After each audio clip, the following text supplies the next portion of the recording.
Welcome to Colney Talk Podcast.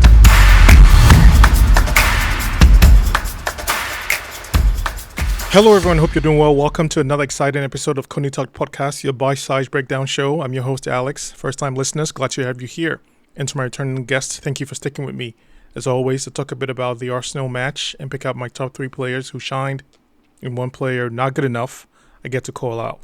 We played some exquisite football, and I can't wait to break down just how we managed to claim a well-deserved 2-0 victory over Europe's finest, at least in France.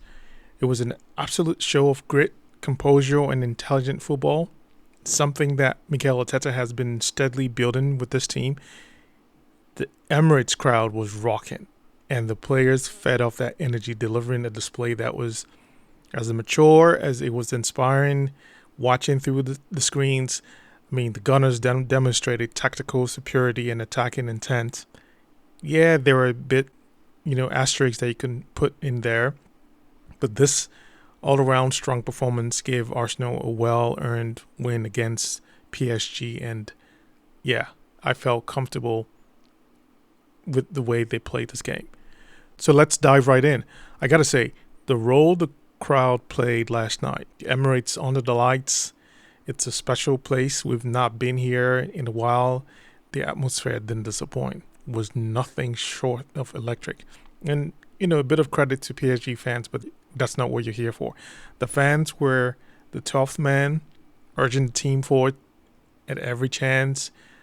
I think there was a lot of excitement, even in the squad itself. Calafiori, Timber, I think just having Merino on the bench as well, that was good enough. And you can see how much that meant to the players. Several moments in the game were greeted with a kind of applause and roar for this competition. It was awesome. I'm glad that I was able to enjoy it just as well.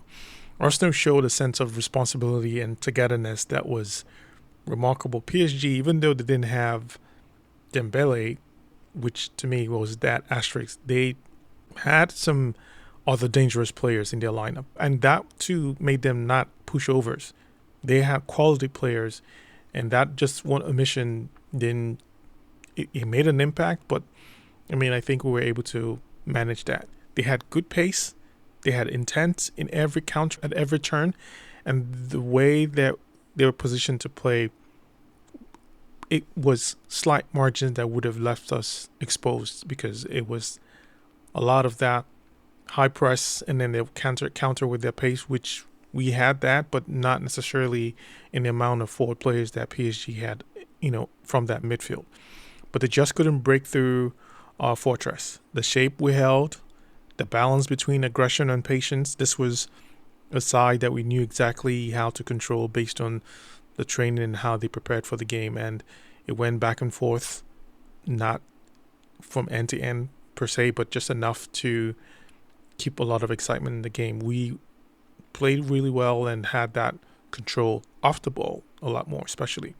We set up with a 4-3-3 formation that dynamically shifted to 4-1-4-1 when PSG had the ball, picking up from where Thomas Partey left.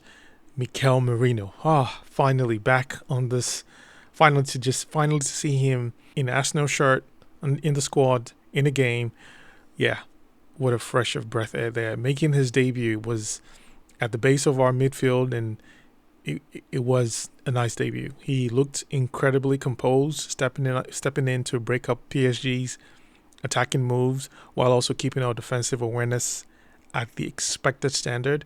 I think there's more we're going to see from him. It's going to take some time in learning and that cohesion. If I were to say when he starts, I would see Partey on the bench and coming in to get some relief off of him.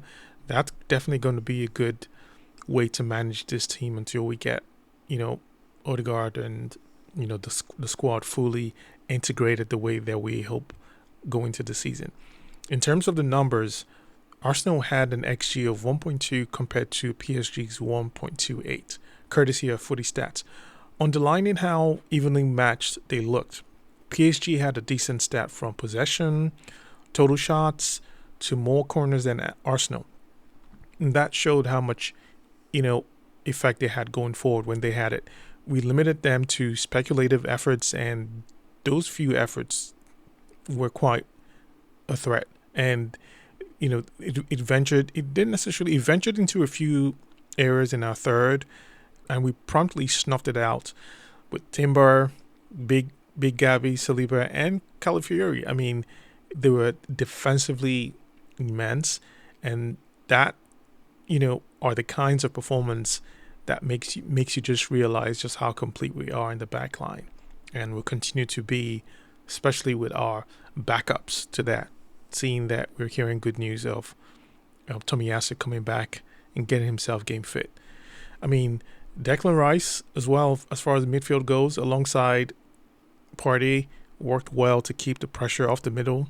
Rice orchestrated our press, marshalling with the team effectively while winning crucial duels and feeding enough to Trossard, in ways that he was able to connect with Martinelli, and that helped us break a lot of PSG's momentum. The work rate and the positioning of our midfield were key, especially when PSG were restricted to the wide areas where they simply couldn't do anything. They didn't even get a foothold.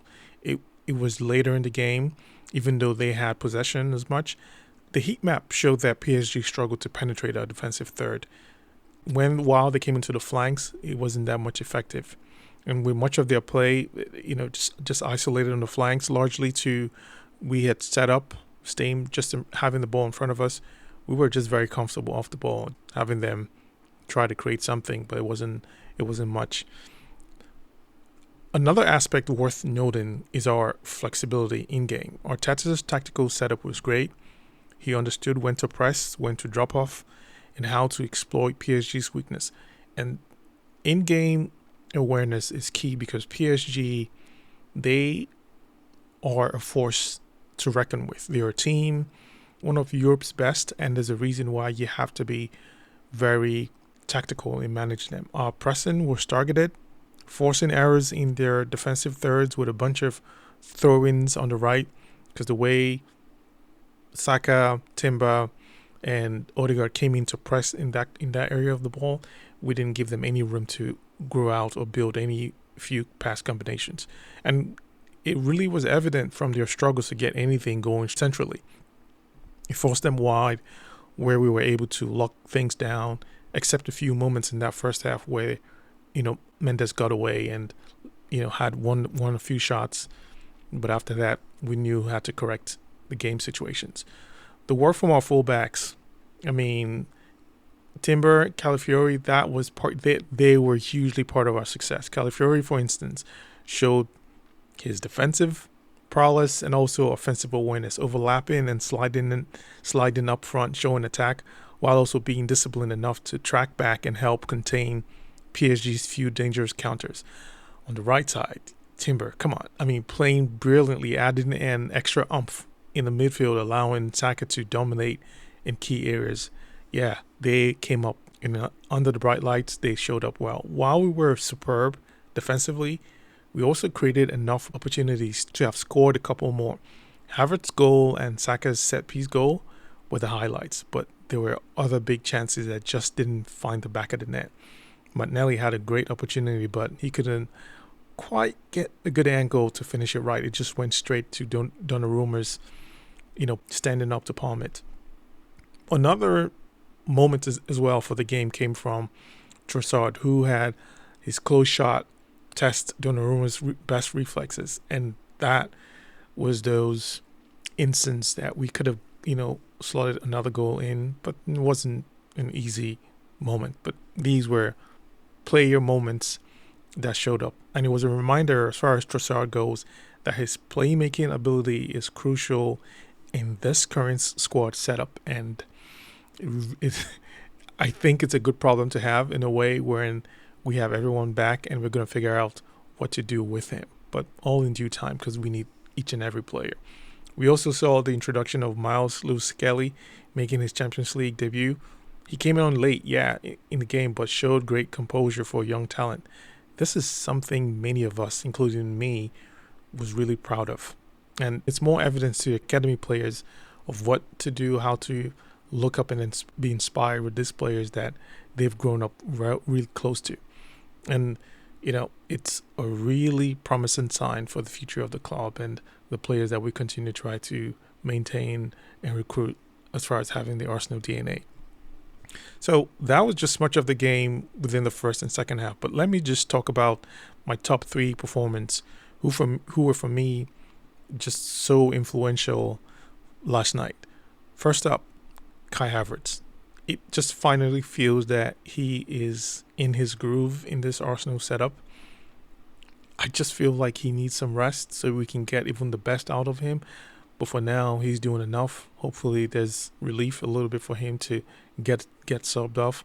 He was dynamic, full of running, full of different turns, and brought so much influence to the game. His smart late runs in the box, latching onto Trossard's pinpoint cross, was quite deceptive. But also, he was tireless, running behind, applying pressure on one of those cutbacks, but there wasn't anyone there to tap in, and he gave a lot of, worries for PSG's defenders because they had to stay on their toes, have their concentrations up top. And according to Who Scored, Havertz completed 4 tackles from a defensive, position and pressing high and getting the ball in the right places to pick up the ball. That really made him, one of my standout performers. Second player, Trossard. He is quickly becoming the key figure for us to start in this kind of big games. He's very comfortable. He looks forward to it. Last night he was electric down the left, combining effectively with Rice and dragging PSG's defense out of shape.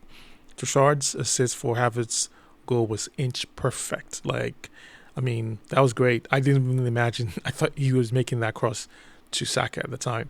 And it's showcasing not just his vision, but also his awareness to know when to deliver and make certain plays. Him being the playmaker now. His intelligent movement off the ball constantly got PSG unsettled. And that created a lot of opportunities for that front attack. So that was great. In fact, I think it even elevated Martinelli with some freedom in the way he was rotating and moving forward. That some big credit to him. Third and final player, who else? Big Chile. There's Bukayo Saka, and then there's the rest. Simply a joy to watch. His goal was, this time it was surprising. He was direct, and he had a good battle with Mendes, driving at every turn, several times refusing to be bullied off. And that's exciting. He really was. He was such a nightmare for him, though. His composure in high-pressure moments in the game is what makes him so special, and he played a big role in keeping us on the front foot throughout the match. There's just so much to applaud and see him as the captain in this game under the bright lights. As far as this Champions League game goes, he has just molded himself to this being normal for him.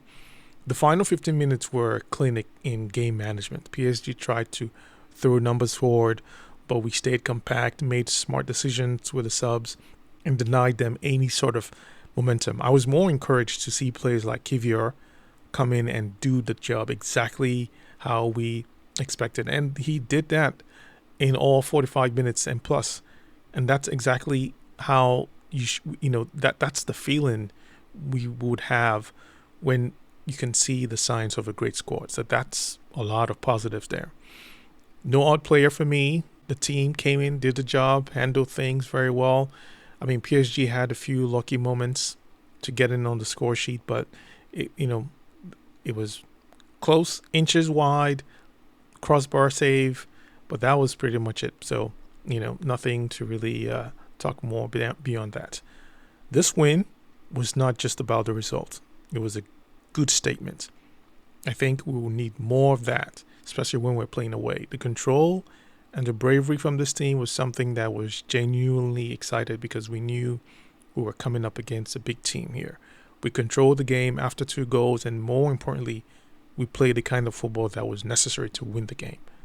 The Champions League is all about nights like this, and when the big teams come to town, you put in a performance that leaves no doubt as to your quality, and we showed that. We did that last night, and I couldn't be prouder of the entire squad. It's a long way to go. We have a few more games, even tougher ones, and there's still more for us to expect from this team, but it feels like a major step forward, seeing how comfortable players like Merino came in and the trust that Arteta showed bringing Lewis Skelly, even if it were the dying minutes. But there's just a whole lot more. So definitely looking forward to it. And so with that, I'll leave it here for now. Thank you all for tuning in to the Colney Talk podcast. Remember, if you enjoyed today's episode, like and subscribe and share it with your fellow Gunners. Talk real soon. And as always,